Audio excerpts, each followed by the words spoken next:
Hallelujah. Praise the Lord. And it's wonderful to be once again in the presence of God, worshiping the Lord.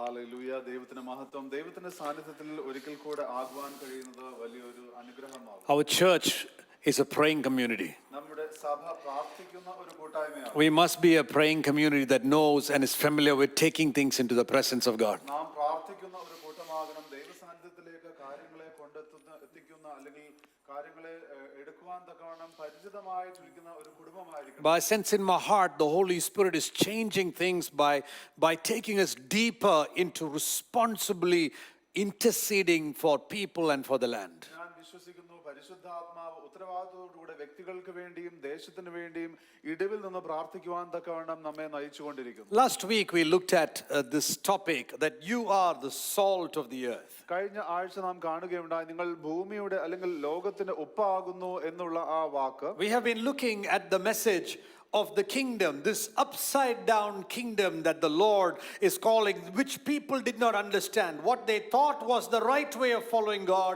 now God was bringing the whole thing upside down and presenting it in a new light. നാം കാണുകയുണ്ടായി വ്യക്തികൾക്ക് മനസ്സിലാകാത്തതായിട്ടുള്ള ഈ കീഴ്മേൽ മറിഞ്ഞിരിക്കുന്നതായിട്ടുള്ള ഈ ദൈവരാജ്യത്തിലേക്ക് ദൈവം നമ്മെ വിളിച്ചിരിക്കുകയും അവിടെ ഒരു പ്രകാശമായ ദൈവം നമ്മെ വിളിച്ചിരിക്കുന്നു എന്നുള്ളത്. The Bible says in Matthew's Gospel 5 and verse 14, Jesus comes with a bold declaration that was taking things to another level. He said, you are the light of the world. ഇവിടെ അഞ്ചാമധ്യായത്തിന് മത്തായിയുടെ സുവിശേഷം 5-ാം അധ്യായത്തിന്റെ 14-ാം വാക്യത്തിൽ യേശുക്രിസ്തു വളരെ ഉറപ്പോടുകൂടെ ഇപ്രകാരം പ്രസ്താവിക്കുകയാകുന്നു, നിങ്ങൾ ലോകത്തിന്റെ വെളിച്ചമാകും. This was moving the spotlight from God on earth and preparing the church to come to a place where God is putting the spotlight on you and me. ഇത് ദൈവത്തിൽ നിന്നുള്ള ആ ഒരു ശ്രദ്ധയെ എന്റെയും നിങ്ങളുടെ മേലേക്ക് വളരെ അത്ഭുതകരമായി മാറ്റുന്ന ഒരു പ്രസ്താവനയായിരുന്നു. Before the entire onus of knowing God and representing God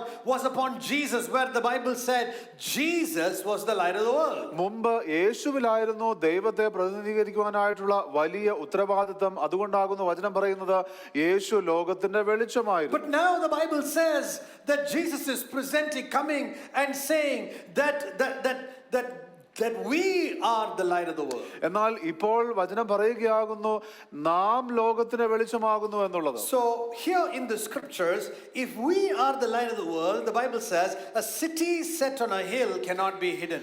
നാം ലോകത്തിന്റെ വെളിച്ചമാകുന്നുവെങ്കിൽ മലമേൽ ഇരിക്കുന്ന പട്ടണം മറഞ്ഞിരിപ്പാൻ പാടില്ല എന്ന് ദൈവവചനം പറയുകയാകുന്നു.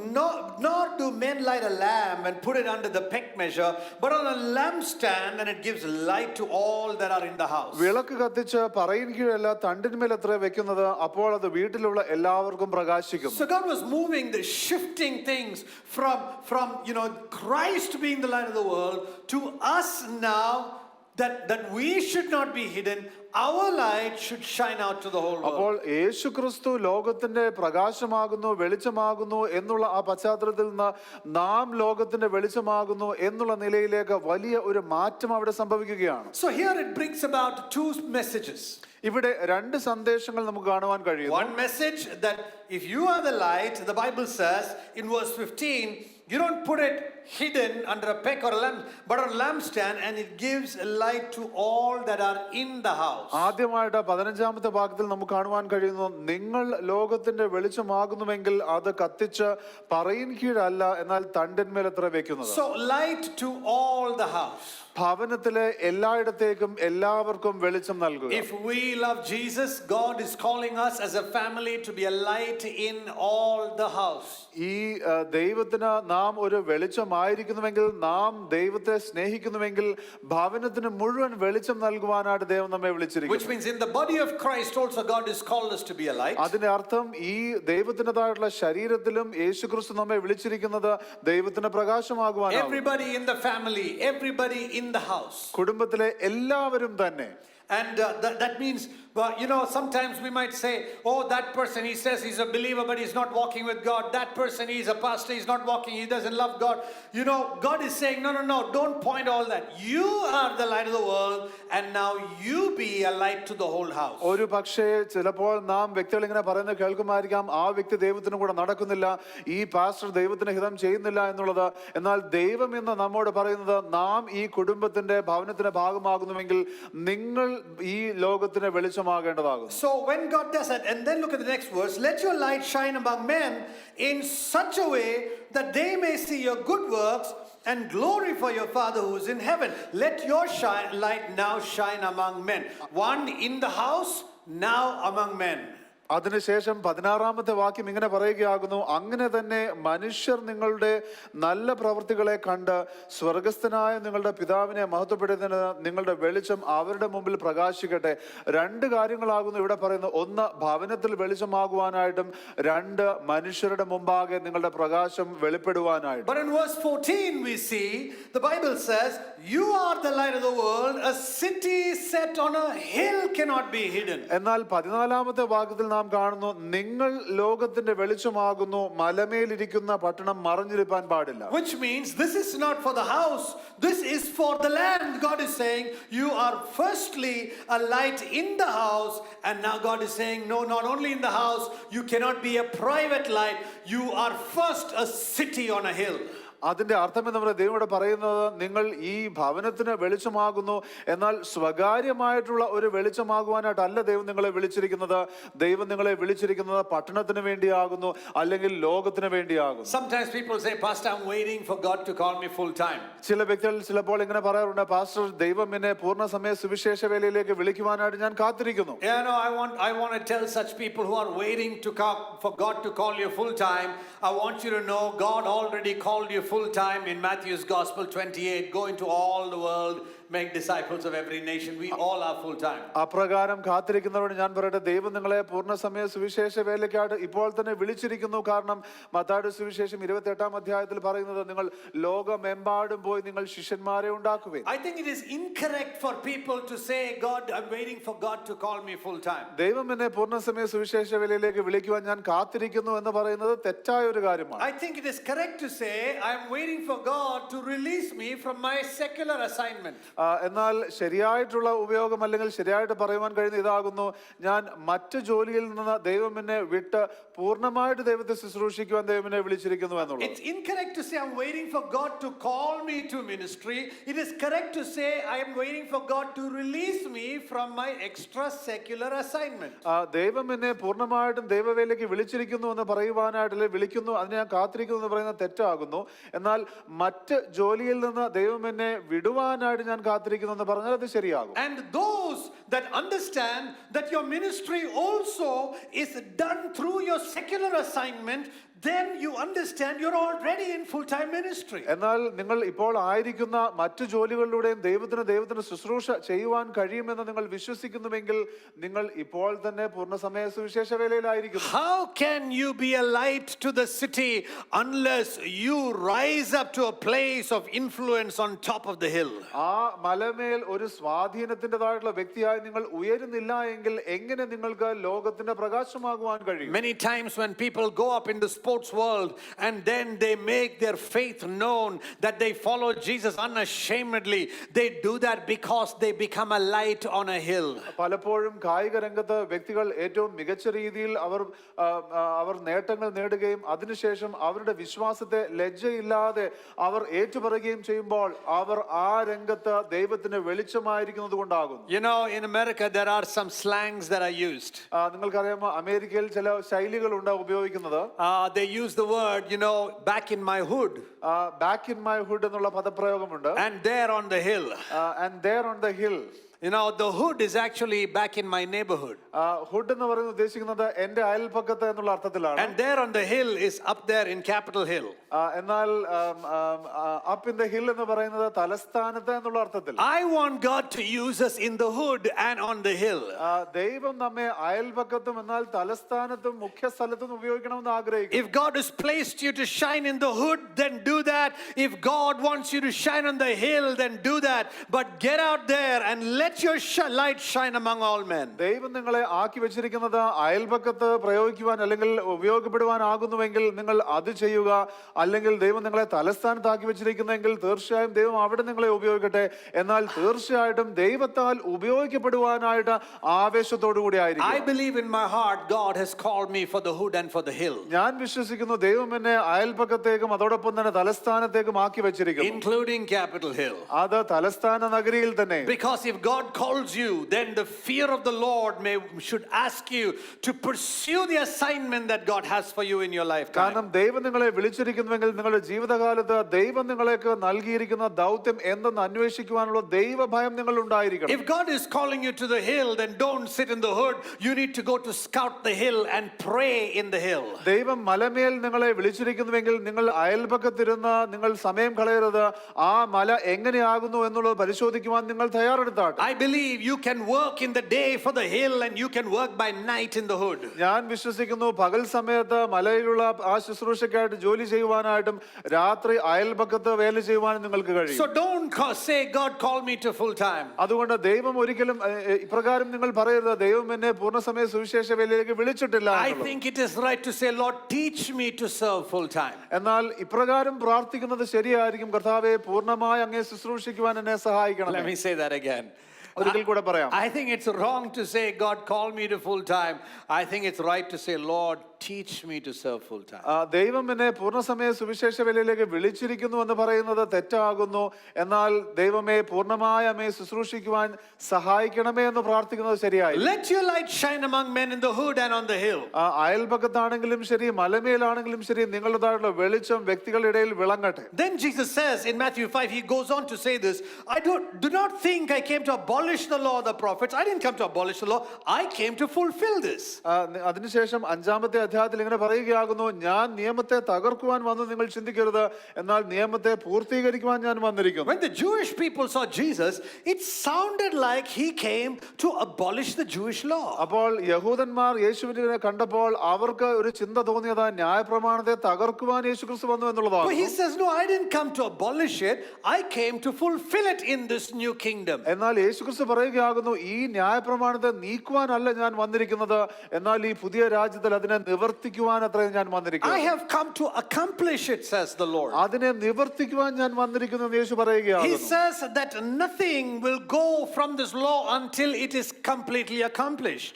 ഒരു നാൾ അത് സർവ്വവും പൂർത്തിയാകാതെ ഒന്നും ഒഴിഞ്ഞു പോവുകയില്ല എന്ന് യേശുക്രിസ്തു പറയുകയാണ്. And that's where he makes this famous word, if anybody annuls the law or teaches anybody to disobey it, he shall be called the least in the kingdom. അപ്പോഴാകുന്നു യേശുക്രിസ്തു ഈ വളരെ സുപരിചിതമായുള്ള വാക്യം പറയുന്നത്, ആകയാൽ ഈ ഏറ്റവും ചെറിയ കൽപ്പനകളിൽ ഒന്ന് അഴിക്കുകയും മനുഷ്യനെ അങ്ങനെ പഠിപ്പിക്കുകയും ചെയ്യുന്നവൻ സ്വർഗ്ഗരാജ്യത്തിൽ ഏറ്റവും ചെറിയവൻ എന്ന് വിളിക്കപ്പെടും. Jesus was saying, if I make this law incomplete or break it, I who is the king of this kingdom become the least in the kingdom. യേശു പറയുകയാകുന്നു, ഈ നിയമത്തെ ഞാൻ ചെറുതാക്കുകയോ അല്ലെങ്കിൽ അഴിക്കുകയോ അല്ലെങ്കിൽ മനുഷ്യരെ തെറ്റായി ഉപദേശിക്കുകയോ ചെയ്തു കഴിഞ്ഞാൽ രാജാവായിരിക്കുന്ന ഞാൻ ഈ രാജ്യത്തിൽ ഏറ്റവും ചെറിയവനായി മാറും. And then now he begins to take it to another level. He says, in this new upside down kingdom, I want to bring actually everything the right side up. അതിനുശേഷം യേശുക്രിസ്തു പറയുകയാകുന്നു, ഈ കീഴ്മേൽ മറിഞ്ഞിരിക്കുന്നതായുള്ള രാജ്യത്തിൽ ശരിയായിട്ടുള്ളതിനെ ഉയർച്ചയിൽ കൊണ്ടുവരാൻ ഞാൻ ആഗ്രഹിക്കുന്നു. In verse 21 he says, 21-ാമത്തെ വാക്യത്തിൽ യേശു പറയുന്നു, he begins you have heard scriptures. നിങ്ങൾ കേട്ടിരിക്കുന്നു എന്നുള്ള ആ അപ്രകാരമുള്ള വാക്യങ്ങൾ പറയുകയാണ്. You have heard that the ancients were told you shall not commit murder. കൊല ചെയ്യരുത് എന്ന് ആരെങ്കിലും എന്ന് പറയുന്നത് നിങ്ങൾ കേട്ടിട്ടുണ്ടല്ലോ. Now the ancients are the fathers, the people that got the Mosaic law. The law was given, the 10 commandments given to the Hebrew fathers. പൂർവ്വപിതാക്കന്മാർ എന്ന് പറയുന്നത് മോശയുടേതായിട്ടുള്ള ആ 10 കൽപ്പനകൾ മുറുകെ പിടിക്കുന്നവരാകുന്നു. He's saying, I didn't come to break the law, I've come to fulfill the law and take this to another level. You have heard, don't murder. യേശു പറയുകയാകുന്നു, ഞാൻ ഈ ന്യായപ്രമാണത്തെ നീക്കുവാനല്ല വന്നിരിക്കുന്നത്, എന്നാൽ നിവർത്തിപ്പാനായിട്ടാകുന്നു. നിങ്ങൾ കേട്ടിട്ടുണ്ട് കൊല ചെയ്യരുതെന്നുള്ളത്. And if anybody murders, will be taken to court. ആരെങ്കിലും കൊല ചെയ്താൽ ന്യായവിധിക്ക് യോഗ്യനാകും. But I say unto you in this new kingdom, എന്നാൽ ഈ പുതിയ രാജ്യത്തിൽ ഞാൻ നിങ്ങളോട് പറയുകയാകുന്നു, you have not, it's not murder that's going to take you to court.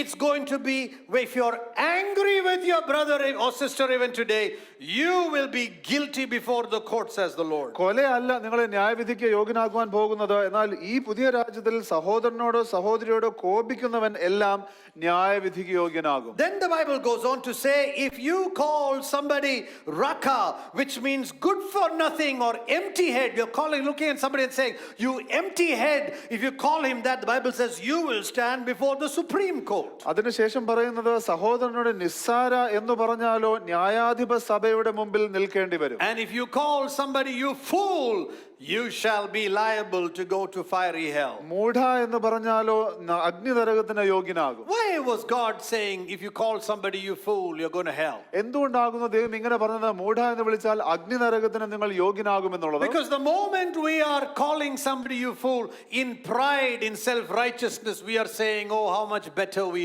are. നാം വ്യക്തികളെ അല്ലെങ്കിൽ ഏതെങ്കിലും ഒരു വ്യക്തിയെ മൂഢ എന്ന് വിളിക്കുമ്പോൾ നമ്മുടെ അഹങ്കാരത്തിൽ നിന്നുകൊണ്ട് സ്വാർത്ഥതയിൽ നിന്നുകൊണ്ട് വിളിക്കുമ്പോൾ എത്രമാത്രം നാം നിഗളിക്കുന്നു എന്നുള്ളത് അവിടെ മനസ്സിലാവുകയാണ്. Here he is saying, I'm going to tell you, in this kingdom you are going to go an extra mile. According to the law, if you hate your brother, you are if you murder, you're going to go to court. But I want to say, even if you think proudly in your heart against your brother that he's a fool and that you are much better, God says you're going to go to fiery hell. യേശു പറയുകയാകുന്നു, ഈ രാജ്യത്തിൽ ഞാൻ ഇതിനെ അടുത്തൊരു നിലവാരത്തിലേക്ക് ഉയർത്തുവാൻ പോകുന്നു. ന്യായപ്രമാണത്തിൻ്റെതായിട്ടുള്ള രീതിയിൽ നിങ്ങൾ കൊല ചെയ്യുകയാണെങ്കിലാകുന്നു ന്യായാധിപ സഭയുടെ മുമ്പാകെ നിൽക്കേണ്ടി വന്നാൽ ഞാൻ പറയുക, നിങ്ങൾ കോപിച്ചാലോ നിങ്ങൾ മൂഢ എന്ന് വിളിച്ചാലോ നിങ്ങൾ അഗ്നി നരകത്തിന് യോഗ്യനായി മാറും. Because in the old kingdom it was the act that took you to court and judgment. കാരണം പഴയ ഉടമ്പടിയിൽ പ്രവൃത്തിയാകുന്നു നിങ്ങളെ വിധിക്കുവാൻ തക്കവണ്ണം യോഗ്യനാക്കിയത്. In the new kingdom it is the heart that is going to determine what your eternity is going to be like. എന്നാൽ ഈ പുതിയ രാജ്യത്തിലാകുന്നുവെങ്കിലും നിങ്ങളുടെ ഹൃദയമാകുന്നു തീരുമാനിക്കുന്ന നിങ്ങളുടെ നിത്യത എപ്രകാരമായിരിക്കും എന്നുള്ളത്. And then it is in this context Jesus is saying, if therefore because of this, if any of you are coming with an offering to the church, ഈ ഒരു പശ്ചാത്തലത്തിലാകുന്നു യേശുക്രിസ്തു ഇങ്ങനെ പറയുന്ന, ആകയാൽ നിന്റെ വഴിപാട് യാഗപീഠത്തിൽ കൊണ്ടുവരുമ്പോൾ, and you know that your brother has something against you. It's not that you have something against your brother. If your brother has something against you, please leave the offering there and go and reconcile with your brother, because in your heart, if you are thinking he's being a fool the way he's behaving and you're having pride in your heart, it's not he that is going to go to hell because of that. It is you that is going to go to hell.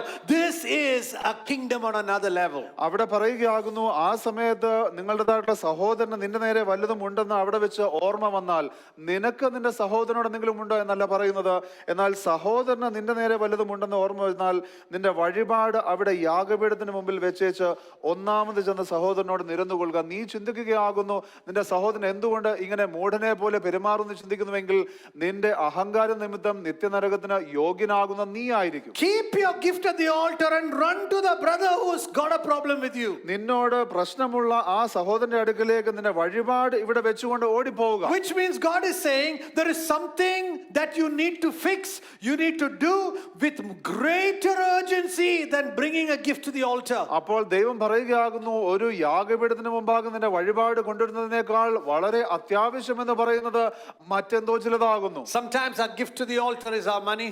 ചില സമയത്ത് ആ വഴിപാട് എന്ന് പറയുന്നത് ധനമായിരിക്കാം. Sometimes our gift to the altar can be our ministry. ചിലപ്പോൾ അത് നമ്മുടെ ശുശ്രൂഷയായിരിക്കാം. Sometimes our gift to the altar can be the things we are doing for God and God's people. ചിലപ്പോൾ ആ വഴിപാട് എന്ന് പറയുന്നത് ദൈവത്തോടും ദൈവജനത്തോടും നാം ചെയ്യുന്ന എന്തെങ്കിലും ആയിരിക്കാം. Sometimes it is sacrificially done for God and God's people. ചിലപ്പോൾ ത്യാഗത്തോടുകൂടെ ദൈവത്തോടും ദൈവജനത്തോടും ചെയ്യുന്ന എന്തെങ്കിലും ആയിരിക്കാം. And God is now saying, before that sacrifice, go look for that brother. എന്നാൽ ദൈവം പറയുകയാകുന്നു, നീ ആ യാഗം കൊണ്ടുവരുന്നതിന് മുമ്പാകെ ആ സഹോദരനെ അന്വേഷിച്ചു പോകുക. But sometimes we say, Lord, I don't have anything against him. My brother has got something against me. എന്നാൽ ചിലപ്പോൾ നാം പറയുമായിരിക്കാം, ദൈവമേ എനിക്ക് ആ വ്യക്തിയോട് ഒന്നുമില്ല, അവനാകുന്നുവല്ലോ പ്രശ്നം. But this is a kingdom, the issue of the heart. God, it is not about being blameless outside. Like Paul said concerning the law, I was blameless. I kept the 10 commandments. I did everything correctly. I am blameless. This kingdom is now about the heart. എന്നാൽ ഈ രാജ്യം എന്ന് പറയുന്നത് എല്ലാം തികഞ്ഞ രീതിയിലാകുന്നതിനെ കുറിച്ചല്ല. അപ്പോസ്തലനായ പൗലോസ് പറഞ്ഞതുപോലെ ന്യായപ്രമാണത്തെ സംബന്ധിച്ച് ഞാൻ നീതിമാൻ എന്ന് പറഞ്ഞതുപോലെ, എന്നാൽ ഈ രാജ്യം എന്ന് പറയുന്നത് ഹൃദയത്തെ സംബന്ധിച്ചുള്ളതാകും. How much we have in our heart told ourselves, I have done everything correctly, I'm doing everything correctly, I'm doing everything correctly, but God is saying, no, no, no, no, that is the old kingdom. എന്നാൽ എത്ര തവണ നാം നമ്മുടെ ഹൃദയത്തിൽ പറഞ്ഞിരിക്കുന്നു, ഞാനിത് ശരിയായിട്ട് ചെയ്തിരിക്കുന്നു, ഞാനിത് ഏറ്റവും കറക്റ്റ് ആയിട്ട് ചെയ്തിരിക്കുന്നു. എന്നാൽ ദൈവം പറയുകയാകുന്നു, അത് പഴയ ഉടമ്പടിയാകും. But in this kingdom is my heart right? എന്നാൽ ഈ ദൈവരാജ്യത്തിലോ എപ്രകാരം നമ്മുടെ ഹൃദയം ശരിയായിരിക്കുന്നു? My heart will determine my eternity. എന്റെ ഹൃദയം തീരുമാനിക്കും എന്റെ നിത്യത എവിടെ ആയിരിക്കും. Therefore leave that gift over there അതുകൊണ്ട് ആ വഴിപാട് അവിടെ വെച്ചേച്ച് and run looking for the brother that has a problem with you. നിന്നോട് നിരക്കുവാനായിട്ടുള്ള ആ സഹോദരനെ നീ അന്വേഷിച്ചു Verse പോകുക. 24 says, it says again, leave your offering there before the altar, go your way, first be reconciled to your brother and then come and present the offering. നിന്റെ വഴിപാട് അവിടെ യാഗപീഠത്തിന് മുമ്പിൽ വെച്ചേച്ച് ഒന്നാമത് ചെന്ന് സഹോദരനോട് നിരന്നുകൊള്ളുക, പിന്നെ വന്ന് നിന്റെ വഴിപാട് കഴിക്കുക. Make friends quickly with your opponent at law while you are with him on the way, in order that your opponent may not deliver you to the judge and the judge to the officer, that you be thrown into prison. നിന്റെ പ്രതിയോഗിയോടുകൂടെ വഴിയിലുള്ളപ്പോൾ തന്നെ വേഗത്തിൽ അവനോട് ഇണങ്ങിക്കൊള്ളുക, അല്ലാഞ്ഞാൽ പ്രതിയോഗി നിന്നെ ന്യായാധിപനും ന്യായാധിപൻ സേവകനും ഏൽപ്പിച്ചിട്ട് നീ തടവിലായി പോകും. In this kingdom, Jesus begins to bring a new law. Get used to being wronged. അപ്പോൾ യേശുക്രിസ്തു ഈ രാജ്യത്തിൽ ഒരു പുതിയ നിയമം കൊണ്ടുവരികയാണ്.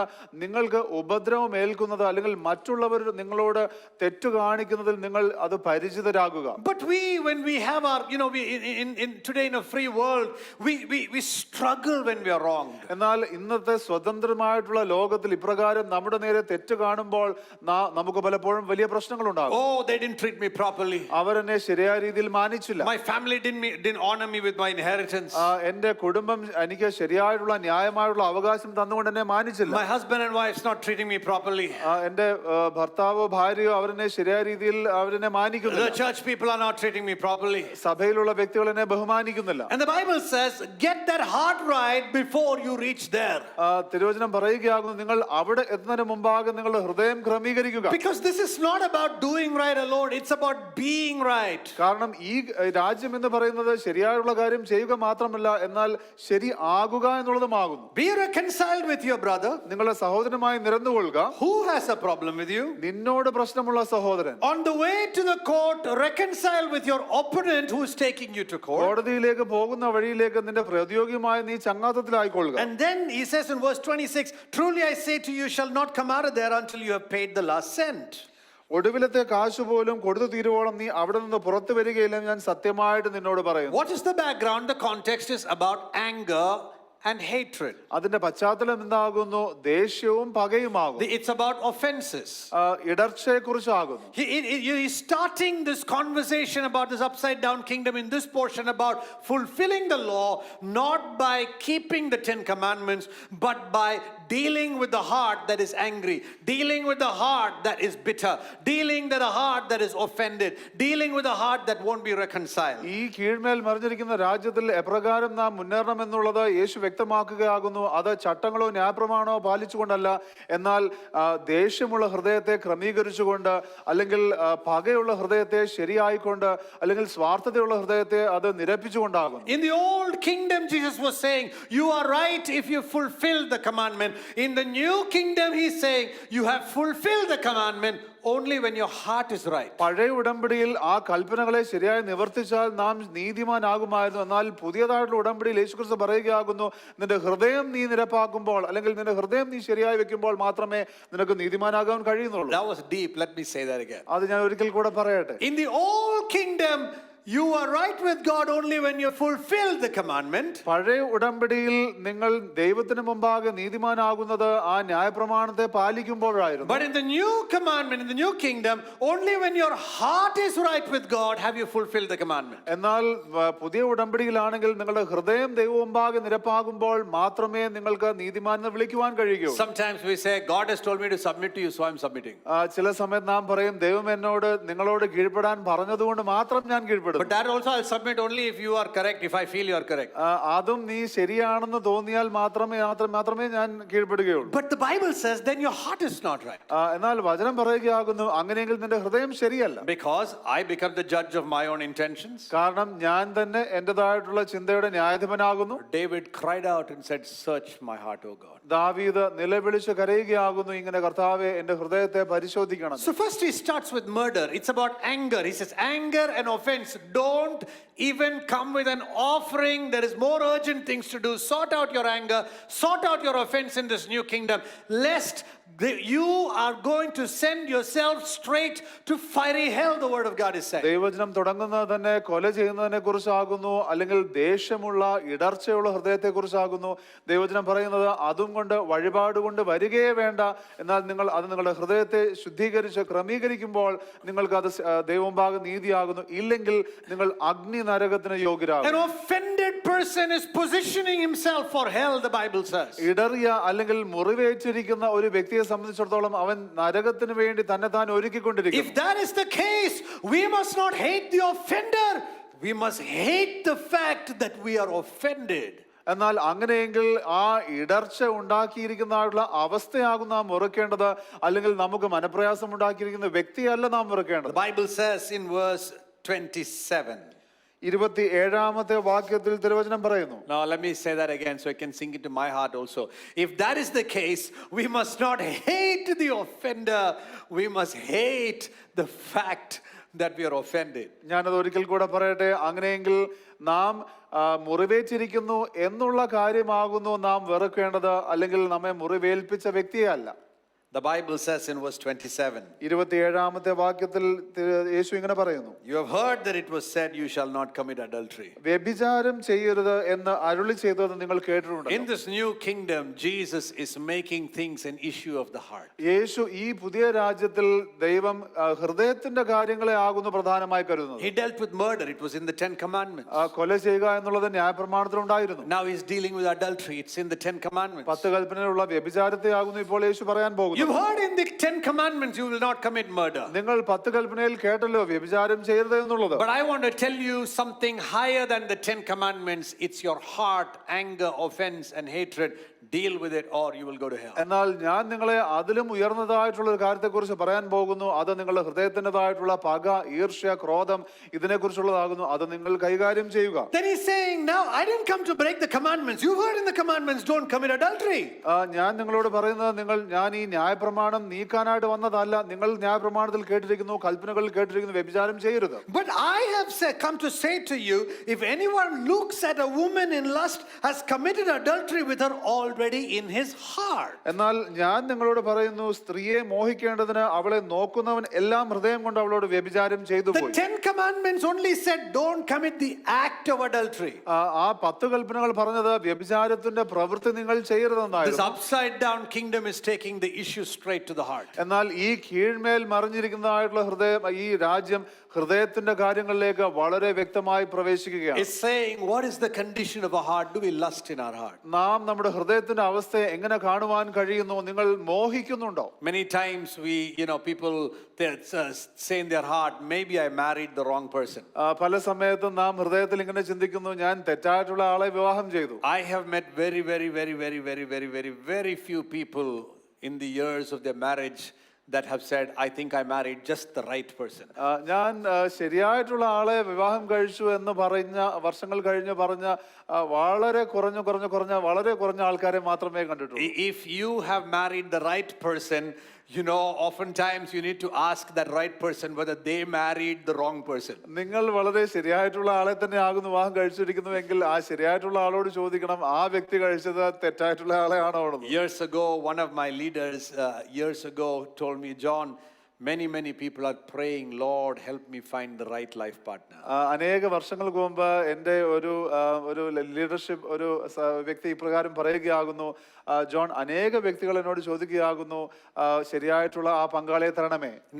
Lord, help me find the right life partner.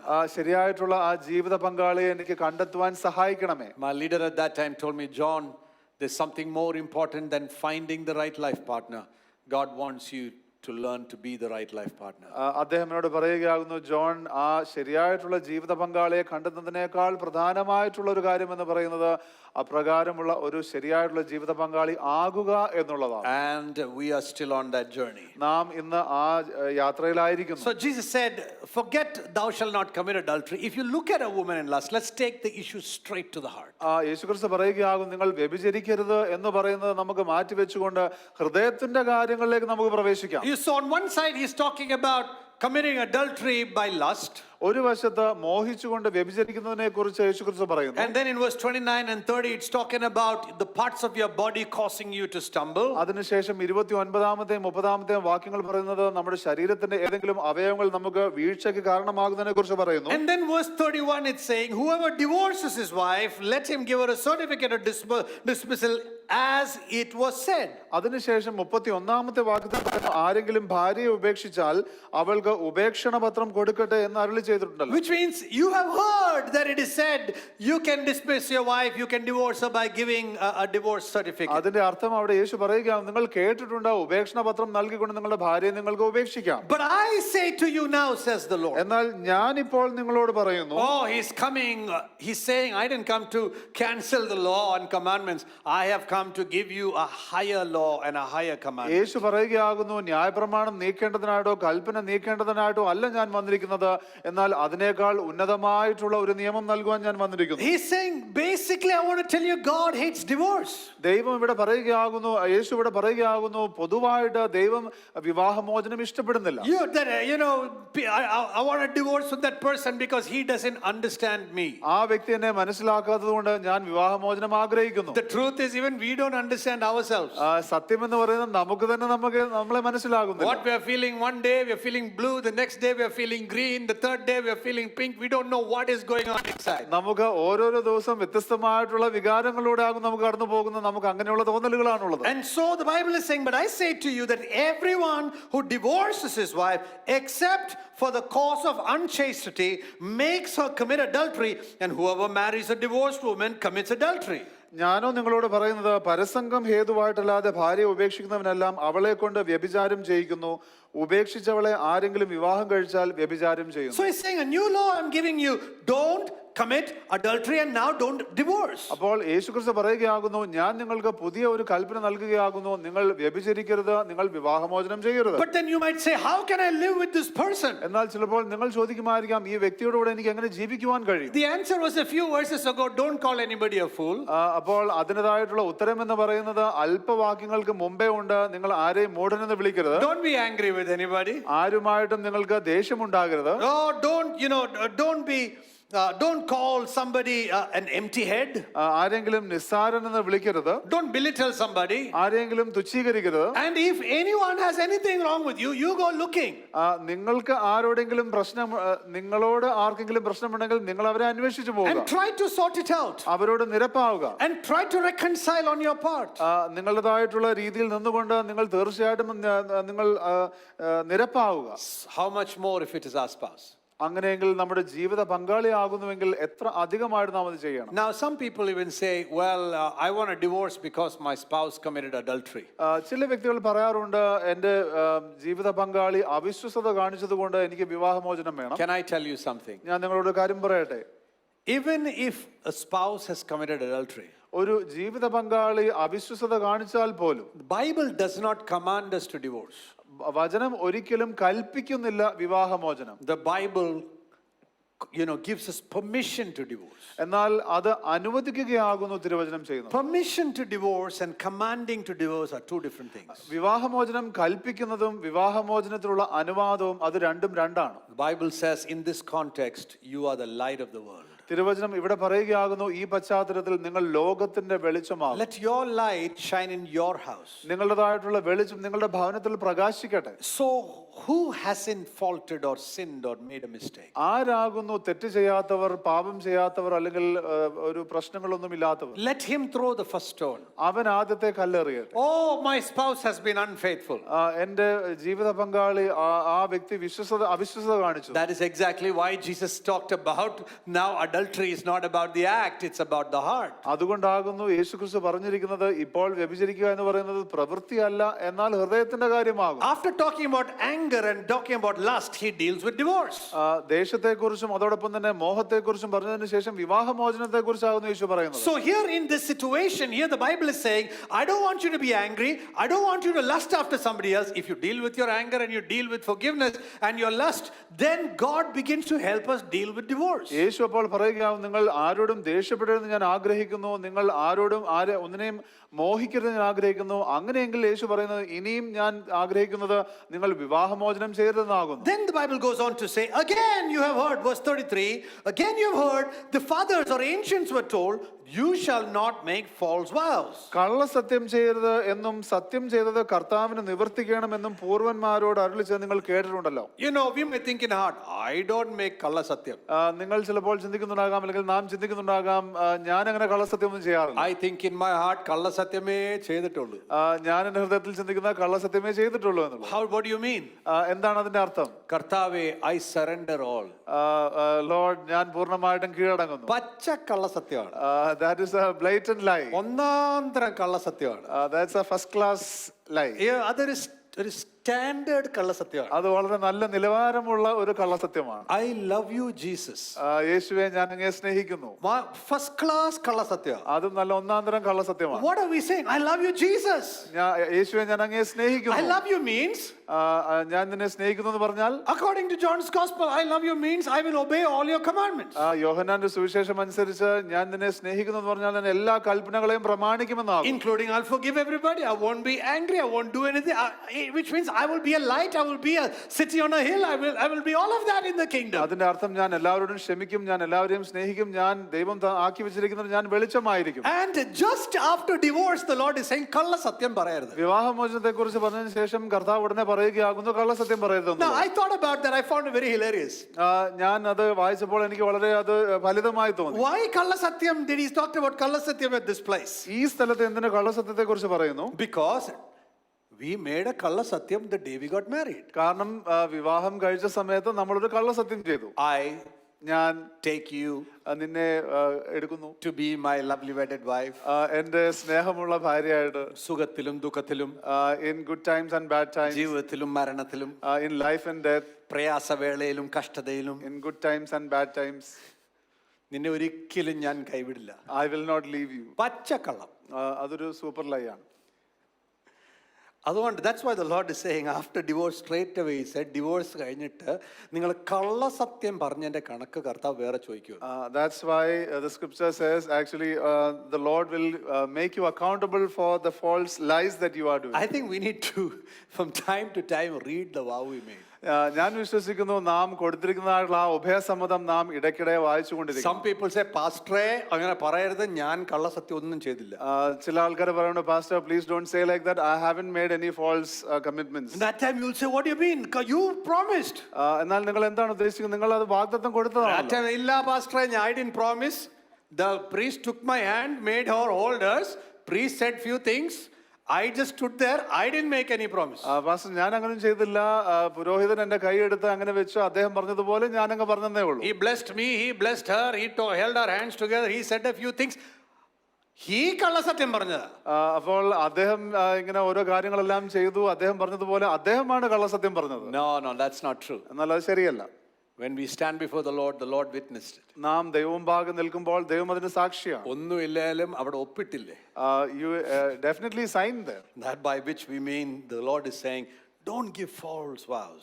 അപ്പോൾ ദൈവം അവിടെ നമ്മോട് പറയുന്നത് നാം കള്ളസത്യം പറയരുത്. He says, verse 34, but I say to you, make no oath at all, either by heaven or by the throne of God or by earth, for it is the footstool of his feet, or by Jerusalem, for it's the city of the great king. 34-ാമത്തെ വാക്യം പറഞ്ഞു, ഞാനോ നിങ്ങളോട് പറയുന്ന അശേഷം സത്യം ചെയ്യരുത്, സ്വർഗത്തെ കൊണ്ടരുത്, അത് ദൈവത്തിന്റെ സിംഹാസനം, ഭൂമിയെ കൊണ്ടരുത്, അത് അവന്റെ പാദപീഠം, യെരുശലേമിനെ കൊണ്ടരുത്, അത് മഹാരാജാവിന്റെ നഗരം. Nor make a note by your head, for you cannot make one hair white or black. നിന്റെ തലയെ കൊണ്ടും സത്യം ചെയ്യരുത്, ഒരു രോമവും വെളുപ്പിപ്പാനോ കറുപ്പിപ്പാനോ നിനക്ക് കഴിയുകയില്ല. I was thinking our cameras are so good, our media team is so good, they make even our black hair look white. ഞാൻ ചിന്തിക്കുകയായിരുന്നു, നമ്മുടെ ക്യാമറയും മീഡിയ ടീം വളരെ നല്ലതായിരുന്നു, നമ്മുടെ കറുത്ത മുടി പോലും അവർ വെളുപ്പിക്കും. But the Bible says we are not capable of doing it. എന്നാൽ നമുക്കത് കഴിയുകയില്ലെന്ന് വചനം പറയുകയാണ്. But Bible says, but let your statement be yes, yes be yes, no, no, and anything beyond this is evil. നിങ്ങളുടെ വാക്ക് ഉവ്വ് ഉവ്വ് എന്നും ഇല്ല ഇല്ല എന്നും ആയിരിക്കട്ടെ, ഇതിൽ അധികമായത് ദുഷ്ടനിൽ നിന്ന് വരുന്നു. So he's talking about don't make false vows. അപ്പോൾ ദൈവം പറയുകയാകുന്നു, കള്ളസത്യം ചെയ്യരുത്. You know, we say for mother promise, father promise, God promise, touch wood promise, plastic promise, whatever, you know, we make all kinds of promises. പല size സത്യങ്ങൾ നമ്മൾ ചെയ്യും. അമ്മയാണ് സത്യം, അപ്പനാണ് സത്യം, പല സൈസ് നമ്മൾ ചെയ്യാറുണ്ട്. But the Bible says don't do all of that. എന്നാൽ വചനം പറയുകയാകുന്നു, അങ്ങനൊന്നും ചെയ്യരുത്. If you say yes, നിങ്ങൾ ഉവെന്ന് പറഞ്ഞാൽ, no, you have said it in the presence of God. അത് ദൈവ സാന്നിധ്യത്തിൽ നിങ്ങൾ ചെയ്തിരിക്കുന്നു നിങ്ങൾ അറിയുക. And let your no be no. നിങ്ങളുടെ ഇല്ല എന്നുള്ളത് ഇല്ല എന്നും തന്നെ ഇരിക്കട്ടെ. Anything beyond this is evil. ഇതിൽ അധികമായത് ദുഷ്ടനിൽ നിന്ന് വരും. Then in verse 38 he goes on to say, അതിനുശേഷം 38-ാമത്തെ വാക്യത്തിൽ ദൈവം പറയുകയാകുന്നു, you have heard that it was said eye for an eye and tooth for a tooth. കണ്ണിന് പകരം കണ്ണ്, പല്ലിന് പകരം പല്ല് എന്ന് നിങ്ങൾ അരുളി ചെയ്ത് കേട്ടിരിക്കുന്നുവല്ലോ. In our marriage, through the years, my wife and I have practiced eye for an eye and tooth for a tooth. അപ്പോൾ ഈ ഞങ്ങളുടെ വിവാഹ ജീവിതത്തിൽ ഞാനും ഭാര്യയും ഞങ്ങൾ പരിശീലിച്ചിരിക്കുന്നു, കണ്ണിന് കണ്ണും പല്ലിന് പല്ലും. Because sometimes we say, you say like that, even I can say. ചില സമയത്ത് ഞങ്ങൾ പറയാറുണ്ട്, നീ അങ്ങനെ പറഞ്ഞല്ലോ എന്നാൽ ഞാനും അങ്ങനെ Oh, പറയും. I'm saying this because I know it's not us, all of us do it. അപ്പം ഞങ്ങൾ മാത്രമല്ല, എല്ലാവരും ഇത് ചെയ്യുന്നതാണ്, അറിയുന്നതുകൊണ്ടാണ് ഇത് പറയുന്നത്. When I see all your giggles itself, I know. നിങ്ങളുടെ ചിരി കാണുമ്പോൾ തന്നെ എനിക്കറിയാം ഇങ്ങനെ സംഭവിക്കുന്നുണ്ടെന്നുള്ളത്. The script is different, syllabus is the same. അതിന്റെ സ്ക്രിപ്റ്റ് ഡിഫറെന്റ് ആണെങ്കിലും സിലബസ് വളരെ കർശനമാണ്. Actors are different, but storyline is the same. കഥാപാത്രങ്ങൾ വേറെയാണെങ്കിലും കഥ അതേ കഥ തന്നെയാണ്. One movie, one made in Telugu, then in another language, the same movie, but the actors are different, but the story is the same. ഒരു ചിത്രം തെലുഗിൽ ഉണ്ടായിരിക്കുന്നു, എന്നാൽ വേറെ ഭാഷയിൽ വരുമ്പോഴും കഥാപാത്രങ്ങൾ മാറി എന്നുള്ള കഥ സെയിം ആണ്. So, many times what we do eye for eye, tooth for tooth. If you say that, I can also say. You do that, I can also do that. പല സമയത്ത് നാം കണ്ണിന് കണ്ണും പല്ലിന് പകരം പല്ലും നാം ചെയ്യുന്നു, നീ അത് ചെയ്യുന്നുവെങ്കിൽ ഞാനും അത് ചെയ്യും. But the Lord is saying, in this kingdom, no eye for eye and tooth for tooth. എന്നാൽ യേശു പറയുകയാകുന്നു, ഈ രാജ്യത്തിൽ അപ്രകാരമുള്ള നിയമമല്ല. Don't resist the one who is being evil to you. ദുഷ്ടനോട് എതിർക്കരുത്. Don't resist the one to whom you want to say, I'm doing this because you do it. I'm saying this because you say it. The Bible is saying, don't resist such a one. നീ ചെയ്തതുകൊണ്ട് അങ്ങനെ ഞാൻ ചെയ്യുന്നു എന്ന് പറയുവാൻ തോന്നുന്നവരോട് നിങ്ങൾ എതിർക്കരുതെന്ന് വചനം പറയുകയാണ്. Because the Bible calls that person evil already. കാരണം തിരുവചനം ഇപ്പോൾ തന്നെ അവനെ വിളിക്കുന്നത് ദുഷ്ടൻ എന്നാണ്. The Lord is saying, why do you also want to become evil because the other person is evil? ദൈവം ചോദിക്കുകയാകുന്നു, അവൻ ദുഷ്ടനായതുകൊണ്ട് എന്തുകൊണ്ട് നിനക്കും കൂടെ ദുഷ്ടനാകണം? And then it says, the greatest one, the next one which is famous, if he slaps you on one cheek, show the other. അതിനുശേഷമാണ് വളരെ പ്രസിദ്ധമായിട്ടുള്ള ആ വാക്യം, നിന്റെ വലത്തെ ചെകിട്ടത്ത് അടിക്കുന്നവനും മറ്റേതും തിരിച്ചു കാണിക്കാം. You remember the Kalla Satyam we made some time ago? നമ്മൾ കുറച്ചു മുമ്പ് ചെയ്ത കള്ളസത്യം നിങ്ങൾ ഓർക്കുന്നുണ്ടോ? Lord, I love you, I surrender all. കർത്താവേ, ഞാൻ പൂർണ്ണമായും സമർപ്പിക്കുന്നു, ഞാൻ അങ്ങയെ സ്നേഹിക്കുന്നു. We didn't even surrender one cheek. നമ്മൾ ഒരു കവിള് പോലും നമ്മൾ സറണ്ടർ ചെയ്തിട്ടില്ല. Forget the other cheek. മറ്റേ ചെകിടന്ന് മറന്നേക്കാം. We are saying, I surrender all, I surrender you. Actually, we are saying, Lord, I surrender this evil person, eye for eye, tooth for tooth. എന്നാൽ പലപ്പോഴും നാം ചിന്തിക്കുന്നത്, ഈ ഒരു ദുഷ്ടനെ ഞാൻ സമർപ്പിക്കുന്നു, അവന് ഞാൻ പല്ലിന് പകരം പല്ല് കൊടുക്കുമെന്നൊക്കെയാണ് പറയുന്നത്. And the Bible says, show your other cheek also. നിന്റെ മറ്റേ ചെകിടം കാണിച്ചു കൊടുക്കുക. Now, many people have different explanations. In the Hebrew times, it was like, in the Greek times, it was that cheek was not cheek, cheek was actually something else. Some, all kinds of metaphors. I want to tell you, the Lord meant, if, somebody hurts you in one way, just get ready to be offended again. എന്നാൽ പല വ്യക്തികളും പല രീതിയിൽ ഇതിന്റെ ഉദാഹരണങ്ങളായിട്ടും ഇതിന്റെ അനുമാനങ്ങളായിട്ടും പറയാറുണ്ട്. എബ്രായ ഭാഷയിലും ഒക്കെ ഇതിന് വേറെ അർത്ഥമാണെന്നുള്ളത്. എന്നാൽ ഞാൻ മനസ്സിലാക്കുന്നത് ദൈവം നമ്മോട് പറയുകയാകുന്നു, നിങ്ങളെ ആരെങ്കിലും പ്രയാസപ്പെടുത്തിയിരിക്കുന്നുവെങ്കിൽ, നിങ്ങൾ ഇടർച്ചയിലായിട്ടുണ്ടെങ്കിൽ അത് വീണ്ടും അത് അനുഭവിക്കുവാനായിട്ട് ഒരുങ്ങിയിരിക്കുക. Consider it okay that in this world, in this fallen world, people will offend us. ഈ വീണിരിക്കുന്നതായിട്ടുള്ള ലോകത്തിൽ വ്യക്തികൾ നമുക്ക് ഇടർച്ചയ്ക്ക് കാരണമാകുമെന്നുള്ളത് നിങ്ങൾ അത് അംഗീകരിക്കുക. Someone said they slap you on one cheek, you show the other. ഒരു വ്യക്തി ഇങ്ങനെ പറഞ്ഞു, നീ എന്നെ ഒരു ചകിടത്ത് അടിച്ചാൽ ഞാൻ മറു ചകിട് കാണിച്ചു. Second time he slaps on the other cheek.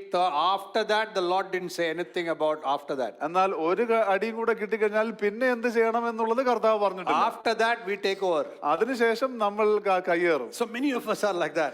നമ്മിൽ പലരും അങ്ങനെയാണ്. The Lord is saying in verse 40.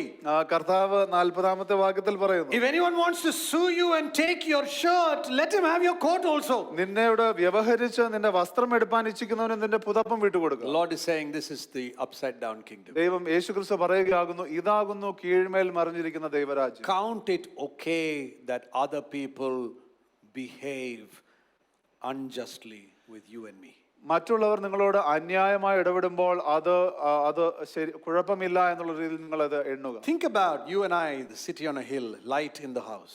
ഞാനും നിങ്ങളും ഈ ഭവനത്തിലെ മലമേലായിരിക്കുന്ന പട്ടണത്തിലെ വെളിച്ചമാകും. Do good to them that do evil to you. നിങ്ങളോട് ദുഷ്ടത കാണിക്കുന്നവരോട് നിങ്ങൾ നന്മ ചെയ്യുക. They want to take your shirt. You ask them, you want my coat also? അവർ നിങ്ങളുടെ ഷർട്ട് എടുക്കാൻ വരുമ്പോൾ അവരോട് ചോദിക്കും, നിങ്ങൾക്ക് എന്റെ പുതപ്പും വേണോ? The Bible says, do not go and do evil to those that have done evil to you. നിങ്ങളോട് തിന്മ ചെയ്തിരിക്കുന്നവരോട് നിങ്ങളും തിരിച്ച് തിന്മ ചെയ്യരുന്ന വചനം പറയുക. Whoever shall force you to go 1 mile, go with him too. ഒരുത്തൻ നിന്നെ ഒരു നാഴിക വരെ പോകുവാൻ നിർബന്ധിച്ചാൽ 2 അവനോടുകൂടെ പോവുക. Now listen to me, many people have many contextual, grammatical, historical explanations of this verse. ഈ വാക്യത്തിനും പല ചരിത്രപരമായിട്ടുള്ള പ്രാദേശികമായിട്ടുള്ള പല വ്യാഖ്യാനങ്ങളും പല വ്യക്തികളും പറയാറുണ്ട്. I think there's just one simple explanation in all of this, and that explanation is the blameless according to the old commandment was keeping the law. Blameless in the new kingdom is watching your heart. എന്നാൽ ഇതിന്റെ എല്ലാം വളരെ ലളിതമായിട്ടുള്ള വ്യാഖ്യാനം ഇത് മനസ്സിലാക്കുന്ന ഇതാകുന്നു, പഴയ ഉടമ്പടിയിൽ നിയമം അനുവർത്തിക്കുന്നതായിരുന്നു നീതിക്ക് കണക്കാക്കിയിരുന്നത്. എന്നാൽ പുതിയ രാജ്യത്തിലാകട്ടെ ഹൃദയത്തെ സൂക്ഷിക്കുന്നതാകുന്നു നീതിക്കായിട്ട് കണക്കിടുന്നത്. Give to the one that asks you, and if he takes it away, give more. If he even takes it away, don't hold it against him. നിന്നോട് യാചിക്കുന്നവന് കൊടുക്കുക, വായ്പ വാങ്ങുവാൻ ഇച്ഛിക്കുന്നവനെ ഒഴിഞ്ഞു കളയരുത്. And then, so look at what he started with. He started with anger. ശ്രദ്ധിച്ചാട്ട് യേശു തുടങ്ങിയത് ദേഷ്യത്തിൽ നിന്നാകുന്നു. He's talking about fulfilling the commandment. ഈ ദൈവത്തിൻ്റെതായുള്ള കൽപ്പനകളെ പൂർത്തീകരിക്കുന്നതിനെ I didn't കുറിച്ച്, come to break the commandment, I've come to fulfill it, he said. ഞാൻ കൽപ്പനകളെ നീക്കുവാനല്ല വന്നത്, ഞാൻ നിവർത്തിപ്പാൻ അത്രേ വന്നത്. He starts with anger, don't be angry, starting with that.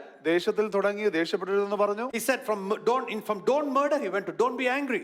അതിനുശേഷം കൊല ചെയ്യരുത്, അതിനുശേഷം ദേഷ്യപ്പെടരുതെന്ന് പറഞ്ഞു. Then he moved from don't commit adultery, he moved to don't even look in lust. വ്യഭിചരിക്കരുത് എന്ന് പറഞ്ഞ ശേഷം മോഹത്തോടെ നോക്കരുതെന്ന് പറയുകയാണ്. And then he goes to don't divorce. അതിനുശേഷം വിവാഹമോചനം പാടില്ല എന്ന് പറയും. And then he says don't make false vows. അതിനുശേഷം കള്ളസത്യമരുതെന്ന് പറയും. And then he says when you're wronged, go the extra mile, give more than what they wronged you. നിങ്ങളെ മറ്റുള്ളവർ ഉപയോഗിക്കുമ്പോൾ, തെറ്റായ അന്യായമായി ഇടപെടുമ്പോൾ അവരുടെ കൂടെ ഒരു നാഴിക കൂടെ നടക്കുവാൻ പറയുക. Verse 43 says, you've heard, you shall love your neighbor and hate your enemy. 43-ാമത്തെ വാക്യം പറയുന്നത്, കൂട്ടുകാരനെ സ്നേഹിക്കുക എന്നും ശത്രുവിനെ പകയ്ക്കുക എന്നും അരുളി ചെയ്ത് നിങ്ങൾ കേട്ടിട്ടുണ്ടല്ലോ. You have heard. നിങ്ങളത് കേട്ടിട്ടുണ്ടല്ലോ. But I say to you. ഞാനോ നിങ്ങളോട് പറയുന്നത്. What was he saying? എന്താകുന്നു യേശു പറയുന്നത്? You've heard the ancients say. നിങ്ങൾ പൂർവന്മാർ പറയുന്നത് കേട്ടിരിക്കുന്നു. But I, your king, is now saying. എന്നാൽ രാജാവായിരിക്കുന്ന ഞാനിപ്പോൾ നിങ്ങളോട് പറയും. Somehow you've not got it that your king is greater than the ancients. ഈ പൂർവന്മാരെക്കാൾ വലിയവനാകുന്നു നിങ്ങളുടെ രാജാവ് എന്ന് നിങ്ങൾക്ക് ഇതുവരെ മനസ്സിലായിട്ടില്ല. But I say to you, love your enemies. എന്നാൽ ഞാൻ നിങ്ങളോട് പറയുന്നു, നിങ്ങളുടെ ശത്രുക്കളെ നിങ്ങൾ സ്നേഹിപ്പിക്കുക. And pray for those who persecute you. നിങ്ങളെ ഉപദ്രവിക്കുന്നവർക്ക് വേണ്ടി പ്രാർത്ഥിക്കുക. In order that you might become sons of the Father. നിങ്ങൾ ഈ പിതാവിന്റെ പുത്രന്മാരായി തീരേണ്ടതിന് തന്നെ. To become the light on a hill, to become the light in the house, in order that you can show others who the Father is. Love your enemies. ഭവനത്തിൽ വെളിച്ചമാകേണ്ടതിന്, മലമേലുള്ള പട്ടണമാകേണ്ടതിന്, ഈ പിതാവ് ആരെന്ന് വെളിപ്പെടേണ്ടതിന് നിങ്ങൾ ശത്രുക്കളെ സ്നേഹിക്കുക. He does good. He sends rain on the righteous and the unrighteous. യേശുക്രിസ്തു ദുഷ്ടന്മാരുടെ മേലും നല്ലവരുടെ മേലും സൂര്യനെ ഉദിപ്പിക്കുകയും നീതികെട്ടവരുടെ മേലും നീതിമാന്മാരുടെ മഴ പെയ്യുകയും ചെയ്യുന്നുവല്ലോ. Father doesn't look whether you're right and wrong.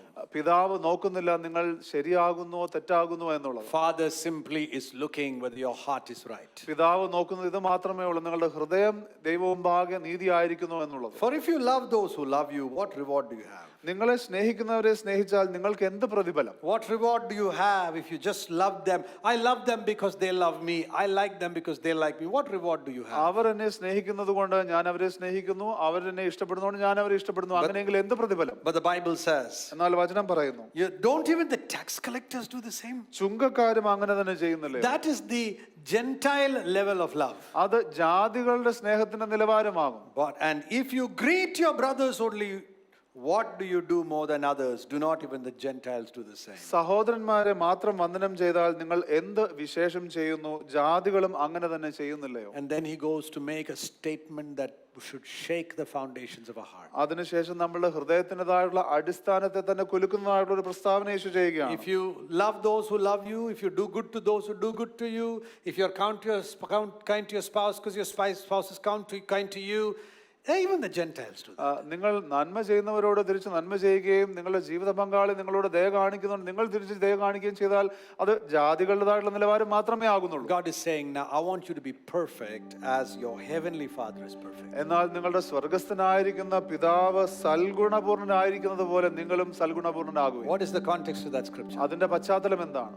Love your enemies. നിങ്ങളുടെ ശത്രുക്കളെ സ്നേഹിപ്പീൻ. What is perfection in that scripture? ആ ദൈവത്തിൻ്റെതായുള്ള വചനത്തിലുള്ള തികവ് എന്താണ്? Love is perfection.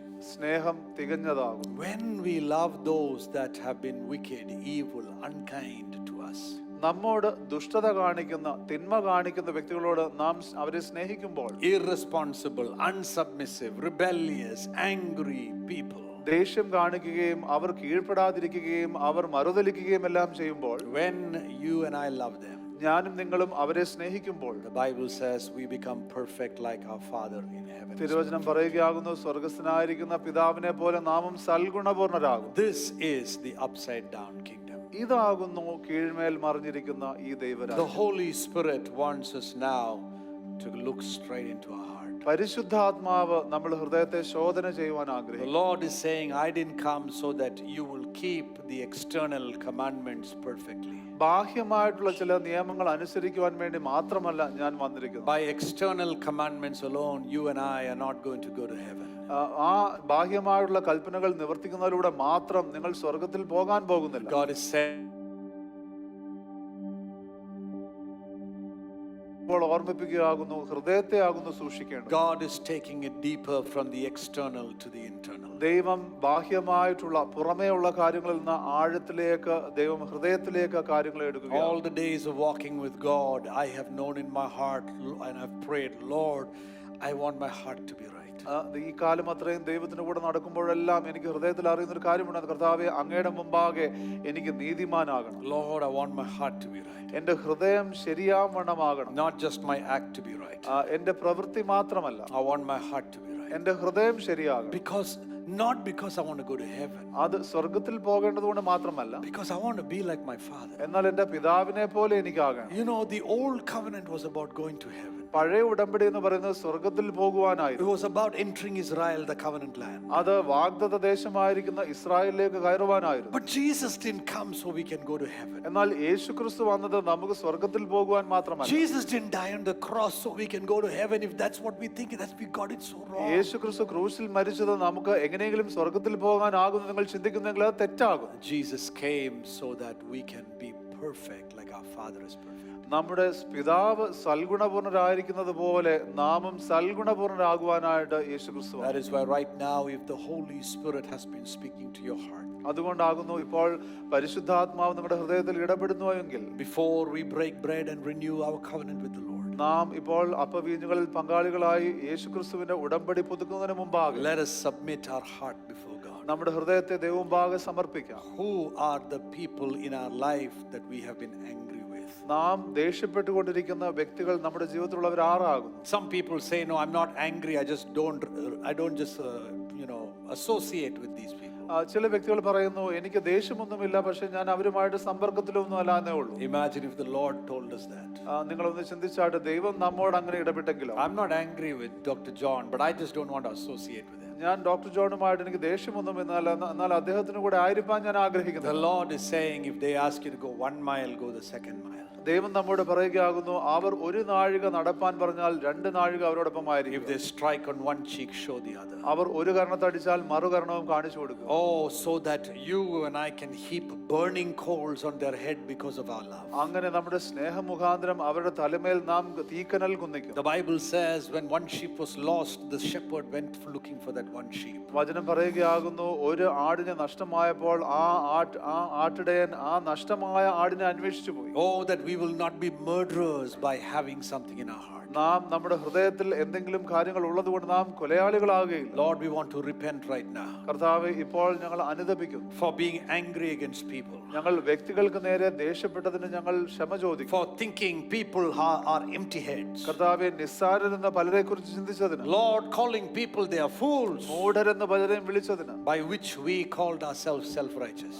അതിൽ നിന്ന് ഞങ്ങളെ വിളിക്കുന്നത് സ്വയം നീതീകരിച്ചവരെന്നാകുന്നു. We repent for it now. കർത്താവേ, അതിനായി ഞങ്ങൾ ക്ഷമ ചോദിക്കുന്നു. Lord, we repent for the self-righteousness of not thinking we are not adulterers. കർത്താവേ, ഞങ്ങൾ വ്യഭിചാരികളല്ല എന്ന് സ്വയം നീതീകരിച്ച് ചിന്തിക്കുന്നതിനായിട്ട് ഞങ്ങൾ ക്ഷമ ചോദിക്കുന്നു. But we have lusted after so many things. കർത്താവേ, അനേക കാര്യങ്ങളെക്കുറിച്ച് ഞങ്ങൾ മോഹിച്ചിരിക്കുന്നു. We are guilty of hell. ഞങ്ങൾ കർത്താവേ അതിൽ തെറ്റുകാരാകും. If it had not been for your mercy, we would not be able to stand. കർത്താവിന്റെ കരുണയില്ലായിരുന്നെങ്കിൽ ഞങ്ങൾക്ക് നിൽക്കുവാൻ കഴിയുകയില്ല. We want to be like that tax collector who refuses to even lift his head to God. കർത്താവേ, ആ ചുങ്കക്കാരനായിരിക്കുന്ന ആ ഒരു വ്യക്തിയെ പോലെ ആകുവാൻ ഞങ്ങൾ ആഗ്രഹിക്കുന്നു. അവന്റെ തല ഉയർത്തുവാൻ പോലും അവൻ യോഗ്യനല്ലെന്ന് അവൻ ആഗ്രഹിച്ചു. Lord, if there's any among us that is thinking about divorce right now, കർത്താവേ, ഈ സമയത്ത് വിവാഹമോചനത്തെ കുറിച്ച് ചിന്തിക്കുന്ന ആരെങ്കിലും ഉണ്ടെങ്കിൽ, Lord, I pray that your mercy will be upon them right now. കർത്താവേ, അങ്ങയുടെ കരുണ അവരുടെ മേൽ ഉണ്ടാകുമെന്ന് ഞാൻ പ്രാർത്ഥിക്കുന്നു. This is a new kingdom. It is not only about the certificate of divorce, ഇത്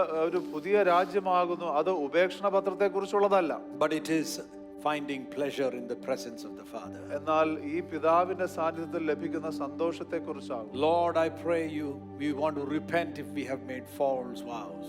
പിതാവേ, ഞങ്ങൾ ചോദിക്കുന്നു, ഞങ്ങൾ കള്ളസത്യം ചെയ്തിട്ടുണ്ട് എങ്കിൽ ഞങ്ങളോട് ക്ഷമിക്കണമേ. Where we made vows thinking we will keep it, but when it's not convenient, we want to walk away. ഞങ്ങൾ സത്യം ചെയ്യുകയും അത് സൗകര്യപ്രദമല്ലാതിരിക്കുകയും ചെയ്തപ്പോൾ അതിൽ നിന്ന് പിന്മാറുകയും ചെയ്ത സാഹചര്യങ്ങൾ. Change our heart, O God. ഞങ്ങളുടെ ഹൃദയത്തെ മാറ്റണമേ. Expose our heart to us itself, Lord. ഞങ്ങളുടെ ഹൃദയത്തെ ഞങ്ങൾക്ക് തന്നെ വെളിപ്പെടുത്തി തരണം. Lord, just like John Newton who cried out and said, "Amazing grace, how sweet the sound that saved a wretch like me." ഒരു പാപിയായിരിക്കുന്ന എന്നെ സഹായിച്ച അല്ലെങ്കിൽ രക്ഷിച്ചതായിട്ടുള്ള ഇത്ര വലിയ കൃപ എന്ന് ജോൺ ന്യൂട്ടൺ പാടിയതുപോലെ, When we see the mistakes of others, help us to see how greater our own mistakes are. കർത്താവേ, മറ്റുള്ളവരുടെ തെറ്റുകൾ കാണുമ്പോൾ ഞങ്ങളുടെ തെറ്റുകളും എത്രമാത്രം വലുതായിരിക്കുന്നു എന്നുള്ളത് ചിന്തിക്കുവാൻ ഞങ്ങളെ സഹായിക്കണമേ. Help us to forgive the ones that are striking us, കർത്താവേ, ഞങ്ങളെ അടിക്കുന്നവരെ ക്ഷമിക്കുവാൻ ഞങ്ങളെ സഹായിക്കണം. that may sue us or take advantage of us.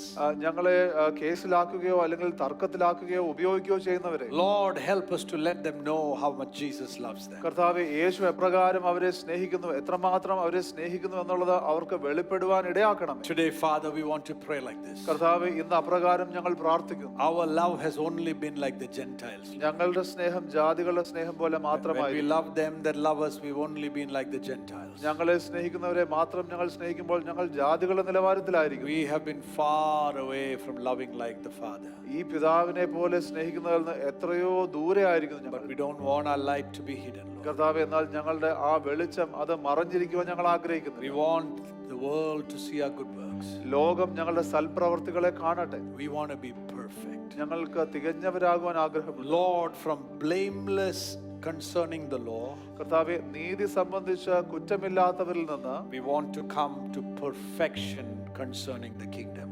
ദൈവരാജ്യത്തെ സംബന്ധിച്ച് സൽഗുണപൂർണരായിരിക്കുവാൻ ഞങ്ങളെ സഹായിക്കണം. Change my heart, God. ഞങ്ങളുടെ ഹൃദയത്തെ മാറ്റണം. We repent, Father. ഞങ്ങൾ അനുതപിക്കുന്നു പിതാവേ. And Father, we come before you right now. പിതാവേ, ഈ സമയം ഞങ്ങൾ അങ്ങയുടെ മുമ്പാകെ വരുന്നു. We come before the cross. ക്രൂശിന് മുമ്പാകെ വരുന്നു. And we want to say we're only unworthy servants. servants. ഞങ്ങൾ അയോഗ്യരായിട്ടുള്ള ദാസന്മാരാകുന്നു We're ഞങ്ങൾ not പറയുന്നു. worthy of anything, Lord. ഞങ്ങൾ ഒന്നിനും യോഗ്യരല്ല. We're not even worthy of thinking what all we're doing right. ഞങ്ങൾ ശരി എന്തെല്ലാം ചെയ്യുന്നു എന്നുള്ളത് ചിന്തിക്കാൻ പോലും ഞങ്ങൾ യോഗ്യരല്ല. We're only worthy of mercy. ഞങ്ങൾ ദൈവത്തിന്റെ കരുണയ്ക്ക് മാത്രം യോഗ്യതയുള്ളവരാണ്. Because you are perfect. അങ്ങ് തികഞ്ഞവനായതുകൊണ്ട് We remember, Lord, ഞങ്ങൾ ഓർക്കുന്നു like കർത്താവേ, that song goes, ആ പാട്ട് പറയുന്നത് പോലെ mercy, mercy, Karuna Karuna as endless as the sea.